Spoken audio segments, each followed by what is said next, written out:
వీరభద్ర మాత్రం మనం చూసాం కదా సోషల్ మీడియాలో ఎవరు ఒక కంపెనీ మాదిరి పెట్టి ఒక ఫ్యాక్టరీ మాదిరి పెట్టి దూషణలు ఇంత ఫేక్ అడ్వర్టైజ్మెంట్ రావాలి కావాలి జగన్ ఇవన్నీ మన ఆయన వీరభద్ర ఉండేది అన్ని బయటకు వేస్తాడు. ఈరోజు ఈ డబ్బులు తినింది లక్షల కోట్లు మన ఆయన శివుని రావి ఎవరికైనా తినేది ఉండదు. మనం అద్దె శరీరాలతో వచ్చినాము, ఇల్లు కట్టుకున్న ఇడే వదలాల, బిల్డింగ్లు, ప్యాలెస్లు, కార్లు, భూములు అన్నీ మనం అనుభవించడానికి వచ్చామంది. ఓన్లీ శరీరంతో, ఈ శరీరం ఉన్నంత వరకు ఈ ఆత్మ కర్మ సిద్ధాంతం ఉంటుంది. మన పైన కర్మలు ఆడ అనుభవించి ఆడ చెప్పాల సమాధానం.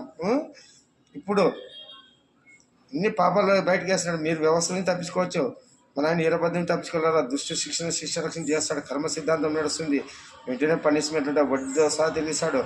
ఈ మన ఆయన శివుని డబ్బులు ఇవ్వడానికి తినగలరా? ఈడే అబ్జర్వ్ పోవాల్సిందే. రాను రాను జనాలు సోమర్థనం అలవాటు చేసి జనాల్ని గొర్రెలు చేసి పాలకులందరినీ నాశనం చేసి